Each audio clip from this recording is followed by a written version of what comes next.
আমার ছেলের বউদের কাণ্ড দেখো, কত বেলা হয়ে গেছে, এখনো একজনও ঘুম থেকে উঠেনি, এক কাপ চা পর্যন্ত জোটেনি কপালে। বড় বউ, ও বড় বউ, আর কত ঘুমাবে? বড় বউ।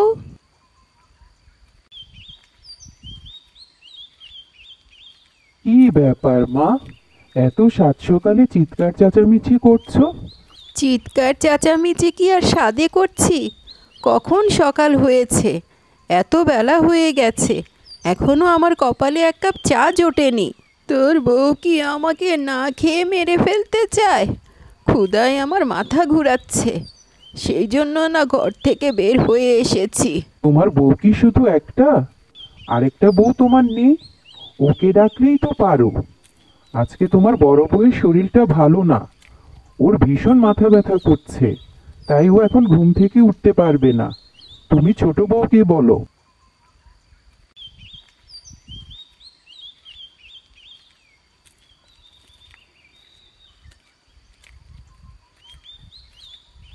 ছোট খোকা, ও ছোট খোকা, মুখ পোড়ার কতক্ষণ ঘুমাবি?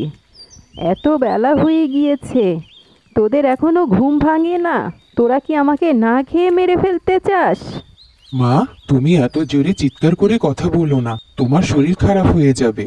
আসলে কালকে যে বাড়িতে সবজি শেষ হয়ে গিয়েছে রেখা আমাকে বলতে ভুলে গিয়েছিল। আজকে সকালে নাস্তা বানাতে গিয়ে দেখে যে সবজি নাই, তাই আমি বাজার থেকে সবজি আনতে দেরি হয়ে গিয়েছে। সবজি শেষ হয়ে গিয়েছে সেটা বলতে মনে থাকবে কেন?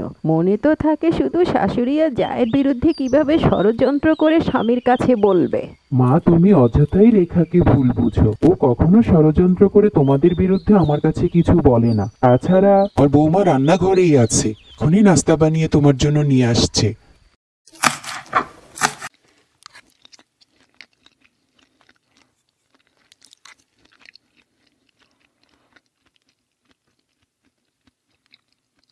ওরে বাবারে, কি ঝাল হয়েছে!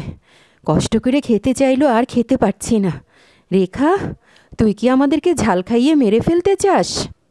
ওগো, তুমি দেখেছো, আজ আমার শরীর খারাপ ছিল দেখে আমি একটু ঘুম থেকে উঠতে পারিনি, কোনো কাজ করিনি, তাই রেখা খাবারে ঝাল মিশিয়ে দিয়ে এর শোধ নিল।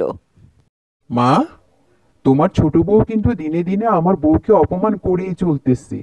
এভাবে যদি চলতে থাকে তাহলে কিন্তু আমরা আর বেশি দিন একসাথে থাকতে পারবো না। এই আমি তোমাকে বলে দিলাম, এখনো সময় আছে। তোমার ছোট বউকে সাবধান করো। এই সমস্ত কথা বলে সময় নষ্ট করে কোনো লাভ নেই। তার থেকে বরং তুমি আমাকে বাইরে থেকে কিছু খাবার কিনে এনে দাও। এই ঝাল খাবার আমি খেতে পারবো না। এখন চলো, ঘরে চলো। রেখাকে নিয়ে মায়ের মনটা কেমন বিষিয়ে দিলাম বলো তো।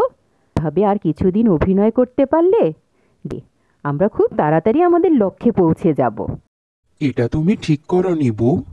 এত ঝাল খেয়ে মা যদি অসুস্থ হয়ে পড়তো তাহলে মায়ের চিকিৎসায় তো আরো কতগুলো টাকা খরচ হয়ে যেত। তাই বলছি, যা করবে বুদ্ধিমত্তার সাথে করো। আচ্ছা ঠিক আছে, তুমি কোনো চিন্তা করো না। ছোট বউয়ের নামে এমন কান পড়া মাকে দিব যে মা নিজে থেকেই আমাদেরকে আলাদা করে দিবে। তোমার বুদ্ধিমত্তার প্রতি আমার পুরো বিশ্বাস আছে বউ। তোমাকে বিয়ে করার পর থেকেই তো আমার এত উন্নতি হয়েছে। ছোট ভাইকে ঠকিয়ে কিভাবে টাকা নিজের করে রাখা যায় এটা তো আমি তোমার কাছ থেকেই শিখেছি বউ। তুমি আজকে যেটা করেছো রেখা, সেটা আমি একদম তোমার কাছ থেকে আশা করিনি। তুমি আজকে মা, ভাইয়া, ভাবির সামনে আমার মুখটা ছোট করে দিয়েছো। ভাবি না হলে একটু অসুস্থ, একদিন কাজ নাই করতে পারে, সেজন্য তুমি এরকম কাজ করবে? সবার মতো তুমিও আমাকে ভুল বুঝছো। বিশ্বাস করো, আমি খাবারে অতিরিক্ত ঝাল দেইনি, কিন্তু এত ঝাল কোত্থেকে আসলো আমি বুঝতে পারছি না। হয়েছে হয়েছে, তোমাকে আর সাফাই দিতে হবে না। তোমার কথা শুনে বোঝা যাচ্ছে খাবারে অতিরিক্ত ঝাল তুমি দাও নাই, বড় ভাবি দিয়েছে। এই সমস্ত অজুহাত দাও বন্ধ করে দাও রেখা, না হলে ভবিষ্যতে ভালো হবে না কিন্তু। এই আমি তোমাকে বলে দিলাম। আমি তোমাকে একবারও বলিনি যে খাবারে অতিরিক্ত ঝাল ভাবি মিশিয়েছে। আমি শুধু তোমাকে বলেছি খাবারে আমি অতিরিক্ত ঝাল দেইনি। কিভাবে এত ঝাল হলো আমি জানি না। শোনো বউ, তোমার সাথে এই বিষয় নিয়ে আমি আর কোনো কথাই বলতে চাচ্ছি না।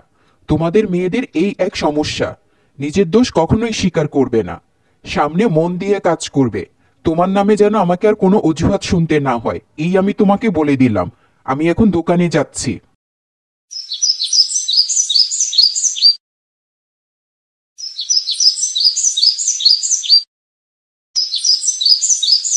ভাইয়া, আমরা যে নতুন দোকানটা নিয়েছি সেই বাবদ তো মুরাদ সাহেবকে 7 লাখ টাকা অ্যাডভান্স দেওয়া হয়েছে, তাই না? কিন্তু মুরাদ সাহেব বলতেছে তুমি বলে তাকে মাত্র 2 লক্ষ টাকা দিয়েছ, তাহলে বাকি টাকা কি করেছ? তুই ঠিকই শুনেছিস, আমি আর তোর সাথে একসাথে কাজ করব না, তাই 5 লক্ষ টাকা দিয়ে আমি অন্য ব্যবসা শুরু করেছি। এসব তুমি কি বলছো ভাইয়া? তুমি কি সকালের ব্যাপারটা নিয়ে খুবই রাগ করে আছো?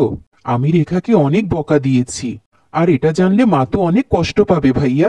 দয়া করে তুমি এটা করো না। মাকে নিয়ে তোর অত ভাবতে হবে না, মায়ের ব্যাপারটা আমি দেখব। তুই তোর ব্যবসা নিয়ে চিন্তা কর। এতদিন তো আমি রোজগার করেছি, মনের আনন্দে চলেছিস, এখন নিজে কামাই করে দেখ ব্যবসা করাটা কত কঠিন। তুমি বিশ্বাস করো, এগুলো সব ভাবির কারসাজি। ভাবি চায় না তোমরা দুই ভাই মিলেমিশে থাকো, তাই ভাবি ভাইয়াকে ভুলিয়ে ভালিয়ে এগুলো করিয়েছে। তুমি এত ভেঙে পড়ো না, সৃষ্টিকর্তা তো আছেন। তুমি মন দিয়ে কাজ করো, নিশ্চয়ই তুমি সফলতা পাবে। তুমি ঠিকই বলেছ বউ, এতদিন আমি তোমার কথা বিশ্বাস না করে ভুল করেছি। আজকে দোকানের হিসাব দেখতে গিয়ে দেখি যে দোকানে পুঁজি বলতে তেমন কিছুই নেই, সব ভাইয়া আত্মসাৎ করে ফেলেছে। মাকে যদি আমি সবকিছু খুলে বলি, মা আমার কথা বিশ্বাস করবে না। এখন আমি যে কি করব কিছুই বুঝতে পারছি না। মা, তোমার ছোট ছেলের কাণ্ড দেখেছো? তোমার ছোট ছেলে দোকানের হিসাব দেখতে গিয়ে আজ আমাকে চোর বলেছে।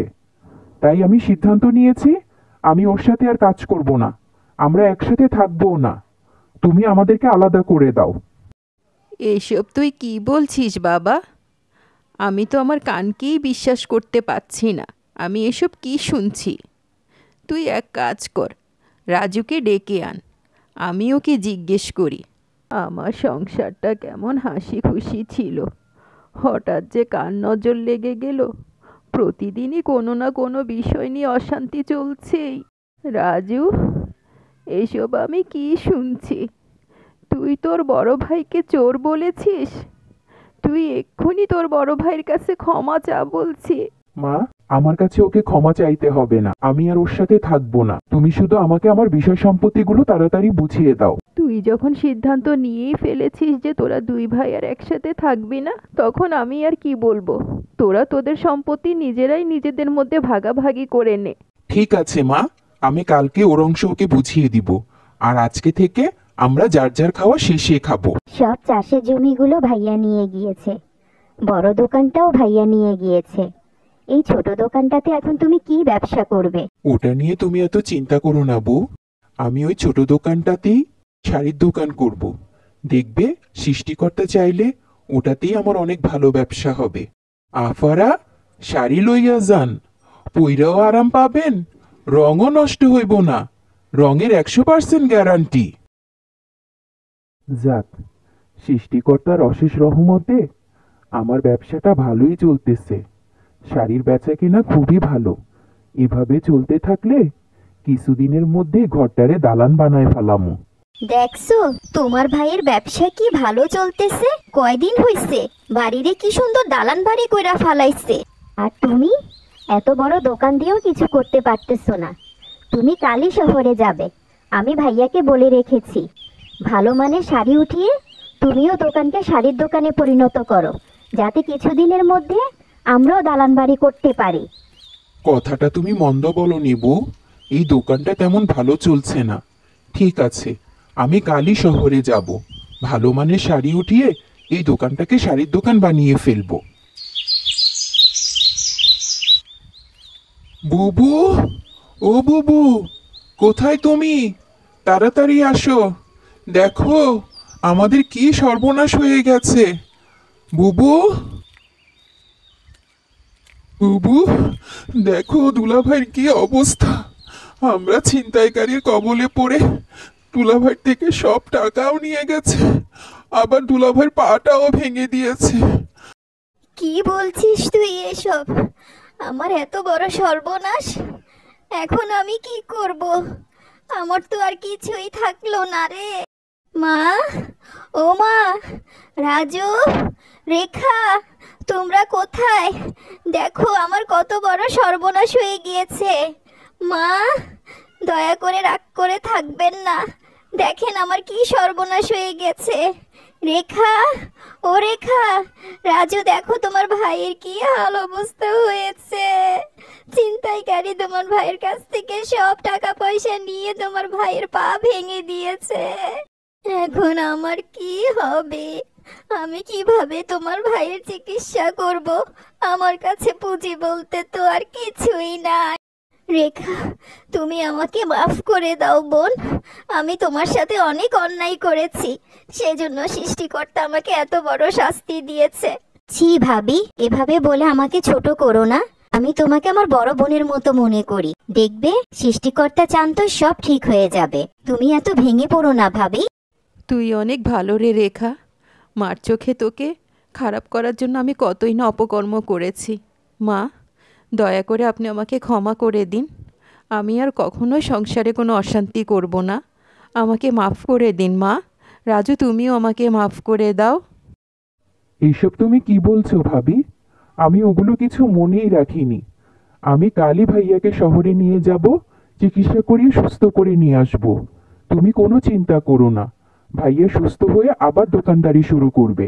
তখন দেখবে আমাদের সংসারে আর কোনো অশান্তি থাকবে না।